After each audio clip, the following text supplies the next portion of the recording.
Hello, and welcome to Recapping with Delora And Ashley. Please follow us on Instagram, Facebook, and Twitter at Recapping Podcast. Also, rate, review, and subscribe to our show on your favorite podcast platform. We're on all the things. We want to hear your thoughts on the movies and shows we review. Leave us a comment on Apple Podcasts or our YouTube channel, and we will read them during the show. Or reach out to us on social media. We love talking all things entertainment and pop culture with you. Thank you guys so much for listening. Thank you. All right. What's going on, Delora? How are you? I'm doing well. How are you? I'm good. Here for another recap this week. This is a little bit of an extension on our In Conversation with Kristen Berry that we did. If you guys have not listened to that episode, be sure to check it out. The wonderful author of the debut novel, We Don't Talk About Carol. Mm-hmm. And the premise of that is really about a young woman who goes on a journey to discover more about one of her relatives who went missing back in the 60s. And so we are going to dive into a Netflix 3-part true crime docuseries that's currently, I think, number 3 in the U.S. called Amy Bradley is Missing. Quick summary, guys. This is an investigation into the 1998 disappearance of a 23-year-old woman from a Caribbean cruise and her family's tireless search for answers. Cast: Amy Bradley, Iva Bradley, who is her mother, Ron Bradley, who is her father, Brad Bradley, who is her brother, Aaron Sheridan, Special Agent FBI, Victor McCullum, Special Agent FBI, Kurt Detweiler, the cruise director, and there's a slew of other folks that are featured in that are friends of the family, acquaintances of Amy's, friends of Amy's, and then eyewitnesses of potential sightings of Amy. No reviews for this that I was able to find. So, Delora, do you have a grade that you'd like to give this docuseries? I do not have a grade. I think I'm going to pass this time.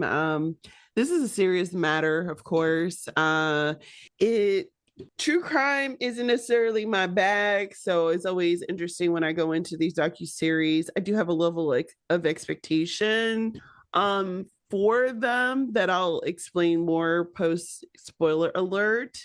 But this is definitely an overwhelming story because there's so many angles or vantage points.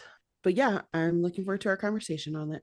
Yeah, I did not give this a rating either. I agree. I think when it comes to like true crime, like you can kind of critique the framing of the story and how they choose to kind of weave things together, but the content itself is the content, right? And the goal of most of these is really to create public awareness for what's happening, what has happened, get the victim story out there, get the family story out there, especially with a missing persons case in particular, I'm sure. So let's go ahead and dive in. Spoiler alert on this as we get into it. So I just want to ask first of all, let me start with shout out to my friend Tiffany, who was going to join us for this recap and was unable to. Definitely a big friend of the pod. She's been on for a recap. We had her on to talk about a documentary that she actually helped with and is a producer on. And she was just unable to join us for this, but she put me on to this docuseries and was very invested. So if she ever has some additional thoughts, we'll bring them back to you guys. But Delora, my first question as you're going into this is, had you ever even heard about this case prior to starting the docuseries? Surprisingly, no. And I say that because this incident happened in the late 80s. The one case that I feel like you and I both, John Bonet, that is definitely a case that I would frankly put in this realm because it's always talked about. It always seems to pop up after so many years. You know what I mean? And you meant the late 90s, I'm sure. But you had said late 80s. You had said this was in the late 80s. The incident happened in 1988. 1998. 1998. Yeah, it was 1998. Yep. And John Bonet was 1997. Okay. They probably started off they did some timeline, so I'm They sorry talked I about like missed. her childhood and stuff, so that's probably Yeah, why. yeah, okay, but yeah, that's how I feel about it. Like, no, I'm not familiar with Amy. I wasn't familiar with it either. And I think what was interesting is I was not a cruise person. I'm still not a cruise person. I've only done one cruise. And so any like conversations around cruise safety had not really occurred to me until this. Like, I know we have heard in subsequent years stories of like certain locales and destinations where things happen, like, oh, Aruba. There's a lot of white women popping up missing in Aruba for a little minute and some things like that. But like, cruises, I cannot recall except for maybe like people falling overboard or like something happening with a child falling overboard, there being any like major substantial case I could think about with cruising. And No, so this definitely was one that had not been like on my radar whatsoever. So I was curious to dive into this and see what, the story and the confusion was about what could have happened, because when Tiffany told me about it, she was like, I have so many theories. And I'm thinking like, what all theories could there be? And then here we go. So in March of 1998, Amy Bradley was 23 years old, and she went on a Caribbean cruise that her parents won from a contest along with her 21-year-old younger brother. The family is described in the docuseries as being very tight knit, very close. Day 3 of the cruise, Amy and her brother are up late enjoying some nightlife on the ship. And around 5:30 in the morning, Amy was reportedly out on the balcony of their room, according to her father. And by 6 a.m., a little before 6, she was gone. He went and searched for her on the ship, couldn't find her, alerted the rest of the family, and then alerted the ship's staff that Amy was missing.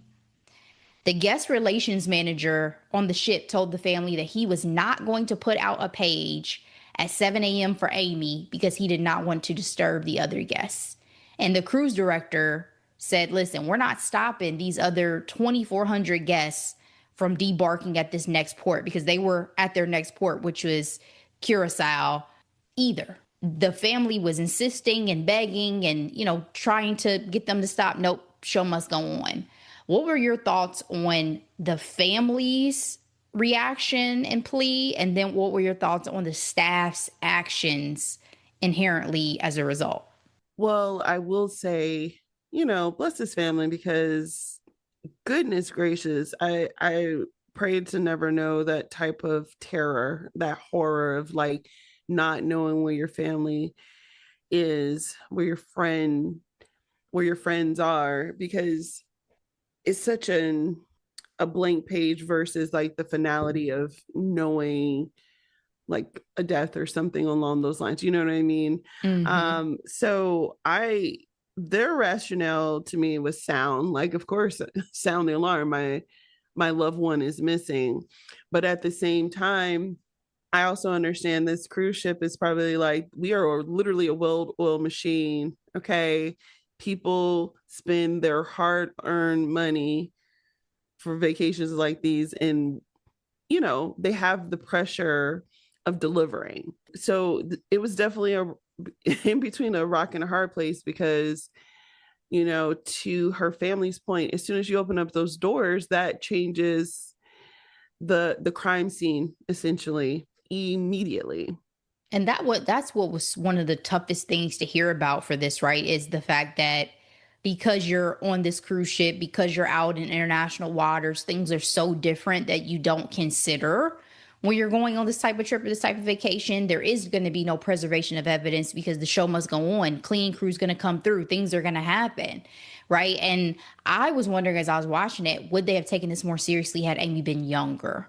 Like, had she been a Yeah, child, right. would And there not be a bigger sense of urgency? an adult, a drinking adult, because like it could have been very easily like, you know maybe Passed she's out drunk somewhere. somewhere. Yeah. Exactly. So yeah.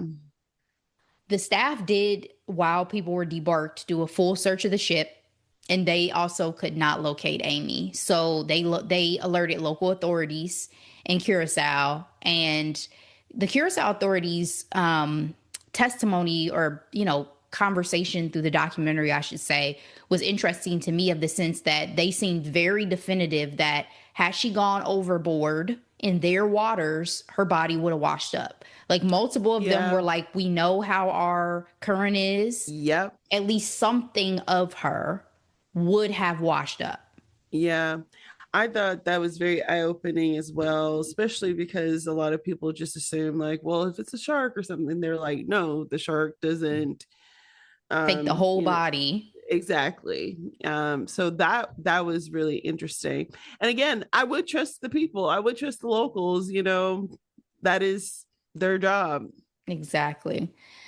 The cruise director, again, he talked about the fact that, the show must go on, but I almost wonder, do you think he was a little bit harsh in his approach, or in, like, at least his retelling of the story in the docu-series? Because I think there's a little bit of a coldness to kind of how he talked about it, that I was wondering if anybody else noted, or if it was just me. I mean, this is one trip out of how many trips he's taken. You know what I Yeah, mean? it was just, for him, it's his job. Yeah, that's kind of how I felt about it. Like, I feel like you want me to talk about my what happened, this is what happened. Like, you know what I mean? Like, he doesn't have that layer of emotion. And I don't think I think someone in that type of role probably can't afford to be that emotional, right? Well, I think there was also, it became litigious, and that could also be one of the reasons why he had the sentiments he had. But I mean, you don't bleed for Royal Caribbean, do you? Like, it is what it is. These were human beings, and I mean, he mentions, again, he's not completely horrible. He mentions, I'm sorry for what happened to the family, type thing. But I did think some of the way he came across was a little bit, if nothing else, just seemed a little bit insensitive. And I was like, after all these years, I guess you haven't softened at all, maybe, to what happened, if you feel some type of way. So, news ends up reaching back to the States of Amy's disappearance, hits the media, her friends, her loved ones. We hear quite a bit from one of her friends who was, like, at the house and house sitting for them while they were gone.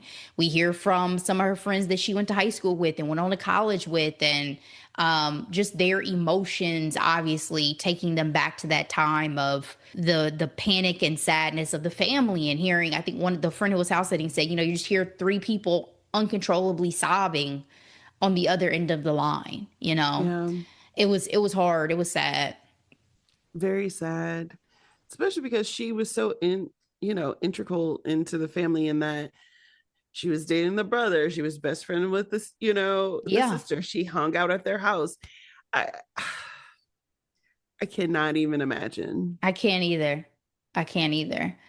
Again, I'm going to go back to the conversation we had at the start of the recap, which is, had you ever really considered the safety about cruise ships? Because they had one lady on that was a safety, like, advocate, who talked about some important points, right? Like, again, once you go out on international waters, US authorities have limited reach, they have limited access. There's a lot of things that can go down that, you know, will be kind of like the Wild Wild West. Absolutely. I also think it's interesting because it was obviously a very American approach to it, because I almost wonder, like, do these other countries want to work with us because we have such a American exceptionalism attitude, you know what I mean? But it is true. But what also is interesting to me is I'm surprised there hasn't been a better way of handling things like that. You know what I mean? Handling international waters. To me, this is surprising. I I mean, mean, they've been doing cruises since the Titanic, right? Like, there should have been some type of I think there's only so much maybe that they feel like they can do without causing, diplomatic issues or things like that are true, just unnecessary for the sake of people taking a cruise vacation. right? It's like, all right, y'all go ahead and flip that coin, and we're going to hope for the best for you. You know what I'm saying? Because otherwise it could be a matter of diplomacy and us having volatile relationships Right. internationally that are just unnecessary. That's So, true.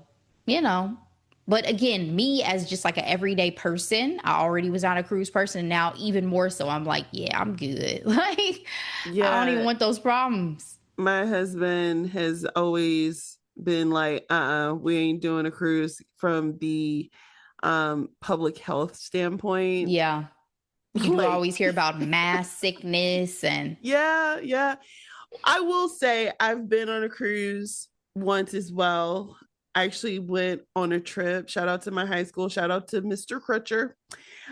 We went as a band to the Bahamas, and shout out to them for having a bunch of teenagers on a cruise ship going to going to another country.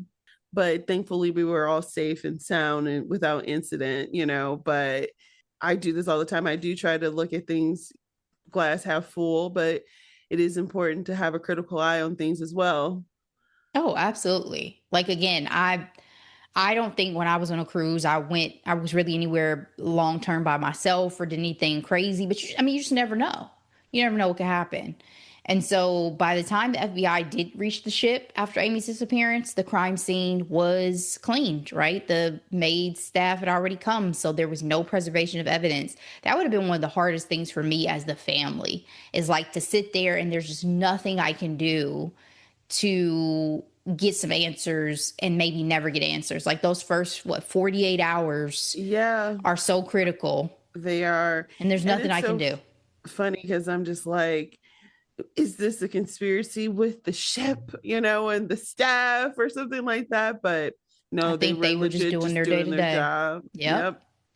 All sorts of stories started floating around on the ship about Amy. Maybe she jumped. Maybe she was drugged. Amy's mom was even suspicious of the man who was next door, who was by himself and was like leaning over his balcony to engage and talk with Amy.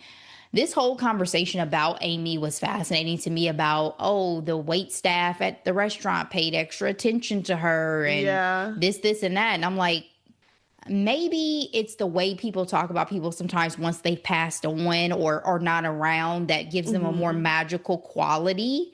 But Yeah. that's the way it felt. Like everybody was kind of talking about, oh, she had this aura, she had this magic about her. And I'm just like, okay, interesting. One of the passengers who was recording footage for a highlights reel for a company trip, again, kind of had those similar sentiments and had captured Amy out on the ship that last night before her disappearance.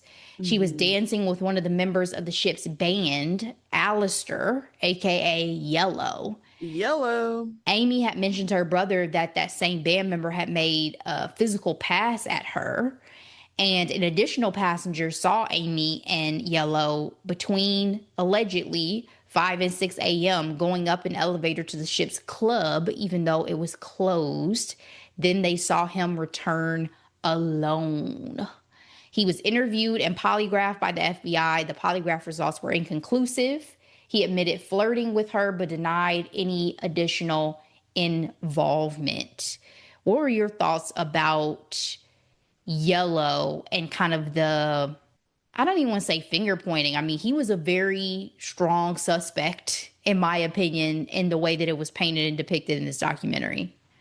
I had some reservations about it because, you know, big scary black man.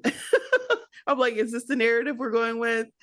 Uh And even just the idea that we all so look alike. So, did y'all really see him or somebody else who y'all think looks like him? because of course all of us are staff, of course. So like y'all, I'm being awful. But unfortunately there have been incidents, right? Where it's like, don't you work here? No, I do not. Yeah. Girl, random. I was minding my business at Barnes and Noble, and this man was like, "Ma'am, can you look in the bathroom for my girlfriend?" Sir, I don't know you, but did I do it? I did because he was so. How can I Because put you it? because you don't know like if there's real concern or something is happening. Yes, Yeah. yes. Or just if she loved him, because he was intimidating. I'll just say that much. Anyway. And then I did. She wasn't there. Did I get a thank you? That's where I got pissed off. I was like, you know what? I'm gonna check because I'm a good person. Okay, anyway. I was concerned a little bit on that. But to your point, yes, he was definitely a viable suspect. I didn't know what to think, Ashley. You know me, I like a good true crime situation, but I literally went in cold, so I didn't know the state of this case. So like I was cautiously optimistic while watching this. So yeah, I was like, "Ooh, I don't know. Let's see what the next episode has. Has to offer. Exactly. Yeah. And there is more that's discussed with Yellow as we move forward that we'll get into.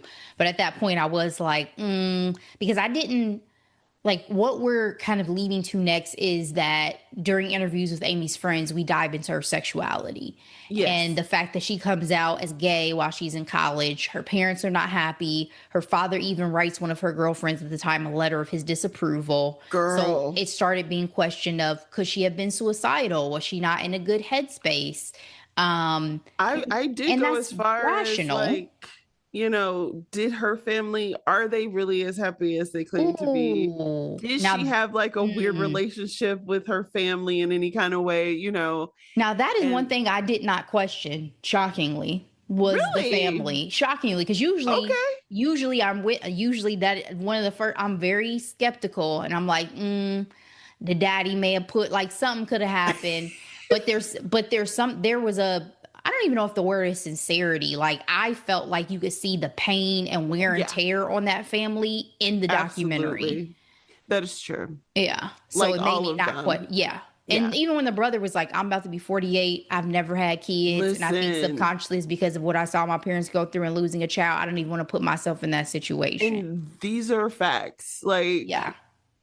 moments like this definitely shape people, Yeah. you know? Absolutely. And as close as him and his sister were, and I mean, they were only 2 years apart. And yeah, I mean, and your parents never being able, like, they're stuck in time in a sense because they can't move Yes. forward until they have any sense of resolution. If they never do, they're just going to die with this over them for, I think the mom said she was 45 when Amy went missing. They're now in their 70s. Yes.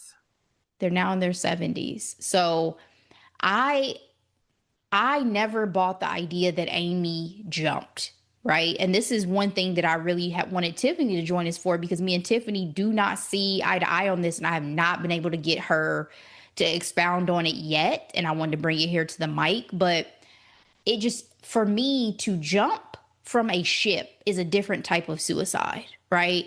Like that is a like very significant way to kill yourself in my mind. Like you have to make a very deliberate, conscious thought of like, I am going to dive into the middle of an ocean in the middle of the night. And that is what it is. Like, I'm just going to go ahead and dive from the balcony to these dark waters. That was not an option for me. No, I didn't see it. Unless it was an accidental situation, of course. If it was an accidental situation, she slipped, something like that, that's one thing. But Right. to actively make the choice of like, I've had it, I'm about to go ahead and dive, like it never felt right to me. Anything is possible because we don't know, but it did not feel right to me. But the idea of her having a rift with her family did make it a viable possibility at the time because it's like as close as she was, the fact that especially in the 90s, it would have definitely still been very taboo. Having her parents' disapproval, I'm sure, was heartbreaking for her. I can only imagine how she felt when she read that letter from her father. But I just I can't wrap my head around that type of a suicide. Any other theories that you had at this point in terms of what you thought had happened to Amy?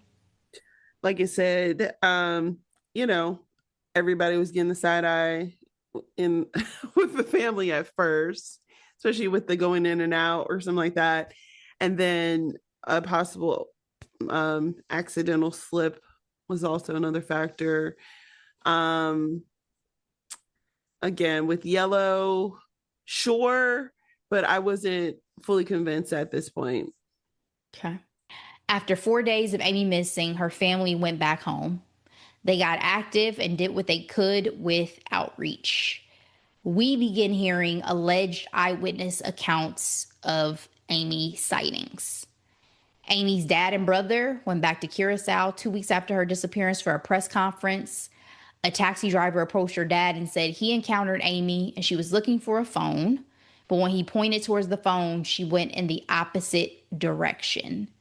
Amy's dad, brother, and the police searched for her, but had no luck in locating her. 6 months after Amy went missing, an eyewitness claims to have encountered Amy in Curacao while on a diving trip. He alleges she was with two men. One he claimed stared him down, and he identified that man as Alistair, aka Yellow. That man was adamant too. He said, I'm not 80% sure. Yeah. I'm not 90% sure. I am 100% sure. I'm not gonna lie. All these eyewitness accounts piss me off. Because it's like, you know what they say, only believe half of what you see and none of what you hear. Mm-hmm. It honestly, they made the situation worse in my personal opinion. These eyewitness, because I'm just like, was she there? Was that her? Like, you know what I mean? I mean, what was great about a couple of them was the identification of her tattoos. Like she had a tattoo of a Yes. Tasmanian devil that was Yes. distinguishable. So, like, those types of things make a difference versus you just saying, oh, I think this is that girl I saw in that picture. Because there could be many women who you feel like look like somebody you saw in a picture. But identifiable markings, that makes a difference to me. So then we have 10 months later, a member of the Navy stopped in a Curacao dive bar and encountered who he believed was Amy, who told him that she was being held against her will and that she owed people $200 and she left the ship on her own to get drugs. But This that is the he worst didn't one. report this until years later. This absolutely was the worst one because for me, it was one of those where after 10 months, it's very possible that there is some woman who has heard about Amy, knows about Amy, and is using that as some type of like story to try to get somebody to do something she wants them to do. If like anybody who's like asking you for money, it feels like a con versus a true like account of something that happened. It's that adage of like, people are self-preserving at all costs. Yeah. It's like he was like, I am trying to retire I don't want to get and in trouble. I don't want to get in trouble. But like I said, it just was so heartbreaking because I'm like, what if that was actually her? And you're like, well, I'm gonna sit on my hands until I'm good. Exactly. And I guess as a service member, I'm also like, aren't you supposed to do the honorable thing? Like, He already wasn't. That's why he didn't want to get in trouble. He already knew. The last one was one of the hardest ones to hear for me, which was in 2005. You know, after the family had received photos of Amy potentially on a website for prostitution, the FBI even analyzed the photos and believed it was Amy. They went on the Dr. Phil show, and another eyewitness came forward after hearing their story with claims to have seen and interacted with Amy in a women's restroom in Barbados. She gave this account of a woman having some men talking to her, kind of threatening, intimidating her. She talks to the woman. The woman says her name is Amy. She had a slight accent. It was an unsettling experience. It was an unsettling yes, encounter. She had yes, herself to kind of negotiate to get out of the door and slip away. She told her husband that she had felt like this young woman was being forced to do things against her will, but she didn't know what she could do at the time. I had to sit back and ask myself a really hard question while watching this, which was, what would I do? Like if I were in this yeah, situation and there was somebody who seemed like they were in distress in a women's bathroom, yeah, what am I going to do? Because she said that the woman came out and the two guys had their arms around her arms, essentially, walking with her, forcing her to go somewhere. So, what right. do you do in those situations? Who do you report it to? Who do you say something to? Do you just go back on about your merry way, go back on your cruise? And because that's basically what they did. She said, I thought about her though. I thought about her quite a bit. Thinking and action are two different things to your point. Yeah, that's a real question. I know for me, I've always prayed, I'm like, Lord, let me know when to, when to act, because I don't know, because like, again, self-preserving as a woman in the bathroom after having that face-to-face interaction, I would be trying to get away as fast as possible too. You know what I mean? Like, Mm-hmm. and like maybe not even looking as hard as that lady did. You know what I mean? Um, so yeah, and it was also something that kept going on in my head. I'm like, man, to be essentially imprisoned in paradise, right? Like all these countries that people go to, and save money to visit, and you're stuck there. That's just it's awful, awful, Yeah. awful. It is. And again, this was one of the hardest ones because for me, it was one of the most believable and started really making me think that Amy had been taken and that she was forced into sex slavery and prostitution. And maybe she had children as a result of that. So that was kind of what was keeping her held hostage in this environment. And obviously, it's been so many years, it's been so long. She's probably run down, she's gone through so much. And it really was like heartbreaking. So we have Alistair, aka Yellow, kind of come back into the picture again with his daughter actually contacting the Bradley family and choosing to come on camera and appear in the doc and have a phone conversation with her dad in this documentary. What were your thoughts on her conversation as well as her just choosing to try to be helpful and do something? So initially I thought it could have been promising, you know what I mean? Like, you know, you got to trust your gut feeling on things, right? So she felt like she needed to say something. Um, she did it. She also mentioned like her dad's behavior is the reason why her parents are no longer together, and her mom found a suitcase full of pictures Of of Caucasian women.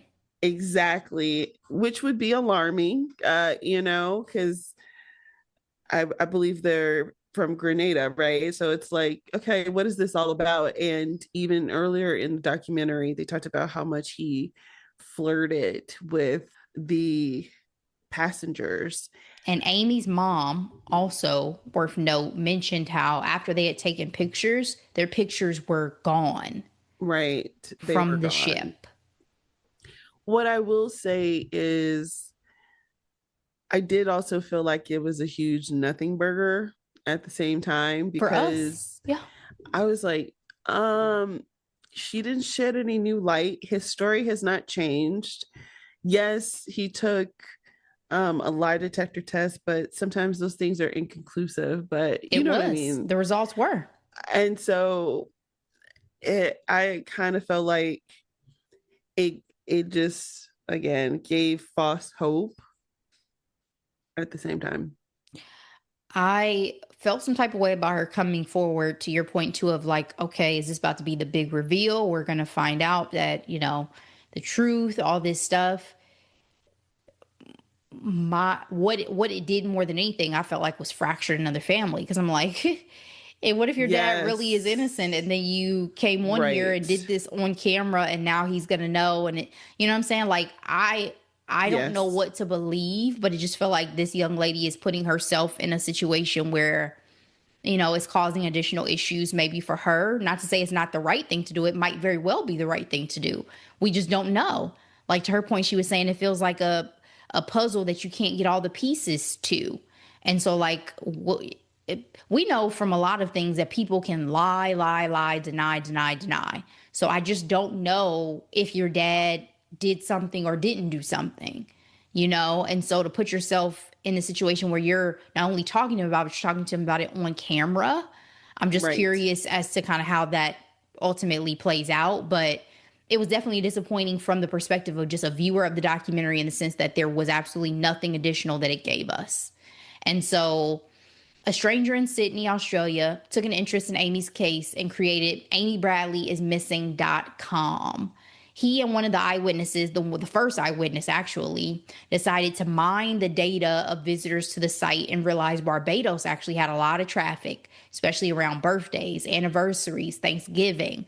Those were the biggest hits Christmas. So they're wondering if it's either maybe someone who has something to do with Amy's disappearance or maybe Amy herself who's Right. going onto this website and looking at things. Unfortunately, again, the FBI makes a statement, hey, that's good, but there's really no action we can take on that because that's not our country. We don't really have the regulations to go in and do anything about that. Mm-hmm. There was another theory that I had too, was that she, again, I was looking at the family sideways, side eyeing them, because I'm like, what if she just left? You know what I mean? And just had a whole nother life not with them, you know what I mean? So that did cross my mind. And I'm like, what if that was the case all along? Now that would be terribly, you know, Cruel? horrible. But that also did cross my mind. That would actually be lovely if that was the case, if she was just a cold person who didn't care that her family was looking for her all these years and said, F y'all, I'm going to go live my life. That would be favorable over what I think is probably the actual reality of this situation, which is she has either perished in some way or is unfortunately the victim of some very terrible intentions and circumstances. Mm-hmm. All these tips, clues, all of this, by the time we wrapped this documentary, was so frustrating to me. I was like, I don't know how the family does it because we have no resolution, right? And her brother mentioned actually None. preferring not having any finality because it allows them to continue to hope. But I can't say how I would feel if it was my loved one. I can't say. Mm-hmm. But Their I will say that optimism. I would love to have an understanding and resolution on this personally. Absolutely. Their optimism, it was actually quite inspiring. Like the fact that they still clean up her car and Keep it's it in the ready for her. garage. Yeah. And they were posting pictures like you mentioned of the family and how her dog was doing and everything like that. Like that that was something in the way they speak. And of course, death and life is in the power of the tongue. So they're like, when she comes and when it's like, wow, they are really speaking life into their situation that, they could have easily curled up, not to say they didn't, but curled up in a corner and just like let this wreck them. But they went, straight into action. And I think that's what actually kept their sanity after all these years. I truly hope that Amy Bradley is found and that she is able to be reunited with her family. And that's where I was a little disappointed because I thought we were going to get an answer. Like so I was alluding to this earlier. I do watch some true crime, but I don't watch a lot of it. And the stories I have watched, there was some type of resolution, at the Mm-hmm. end. And I was expecting that. You know what I mean? And we did not get that in We this did not get this that. in this project. That's why I think the point of this was like public awareness because I think it was an attempt again to try to figure out and find her, and maybe if there's a Netflix docu series that can reach her. You know what I'm saying? So I'm sure that was their thought. But yes, as a viewer, I want and need resolution. The family did try unsuccessfully to sue Royal Caribbean, and Alistair Douglas was not charged with anything after undergoing that FBI polygraph. Those were kind of the last liner notes as we're fading to black on this docuseries. Give me any final thoughts you have, Delora, that we have not shared yet. I've said all of my thoughts. Like, I didn't I went in thinking that there was an answer to the question. So I'm like, oh, did she like leave and like had a whole nother life and some type of crazy twist? I was actually expecting that. And when we didn't get it, I was just like, oh, this is really sad. And then also, again, the the momentum that her family has in telling her story and the fact that they did all of that work going, you know, going on TV numerous times, everything from Dr. Phil to today, having an entire Netflix docuseries on their daughter. That is just, I think that's really I don't want to say crazy, but I'm just like, I how do people like at Netflix decide what to give, docu series to? You know what I mean? Yes, Um, but shout out to her family, never giving up hope on her. absolutely. I'm definitely glad that they're getting, again, additional availability for resources and coverage. I do want to say again, because to me, this was a segue a little bit from the conversation that we had with Kristen. And Kristen, one of the highlights of her book is the fact that, Black people are still disproportionately covered in terms of our stories of missing persons and things along those lines. And we don't get the same type of coverage and influence and media and all these things. So I did want to shout out the organization that she mentions at the end of her book, which is the Black and Missing Foundation. It's a nonprofit that their mission is to bring awareness to missing persons of color. So I wanted to Mm. make sure that we highlighted that as well. And my final thoughts again are just, I do hope for resolution for this family. It's a lot to suffer through for all these years, to just not know and to have your loved one, your child, go missing and never be heard or seen from. I can't speak. Seen or heard from again. And I would not wish that on anyone. So definitely hoping for a resolution for them, hoping that there's an ability for her to be found and for her to seek, I'm sure, very intensive therapy for the things that it sounds like she may have been through. All right, Delora, let's move on to our hidden gems for the week. What do you have? I do not have a new one this week. I do encourage our listeners to check out that last episode with Kristen, that in conversation. It was such a delightful conversation. She was wonderful. And she said she had a good time. So that always makes me happy. And check out our K-pop Demon Hunters take as well. Doing numbers, baby, doing numbers. All right, my hidden gem for this week is has nothing to do with this recap. It's absolutely nothing to do. It is called The Hunting Wives. It is on Netflix. The Mm-hmm. series is being led by Malin Ackerman and Brittany Snow, and it's about really centers on Brittany Snow's character, particularly and her family who moved to Texas from more liberal city life, and kind of how that integration happens into trying to join like this clique of wives and women that kind of rule the town. And it takes a lot of twists and turns that I didn't necessarily expect when I started the series, particularly around relationships and things like that pop off in this. It is a drama, but it's like a soapy drama. There are 8 episodes. I think I'm on episode 5 or 6. There's some murder, there's some intrigue, there's plenty that goes on.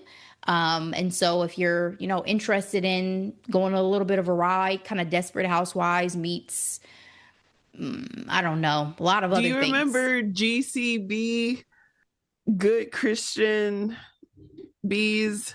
That was a Mm-mm. that was like came out 2012. Kristen Chenoweth and Leslie Bibb were the stars of that show, and it's giving that. Now this was more sitcom, tongue in cheek, but it's it stands for Good Christian Bitches.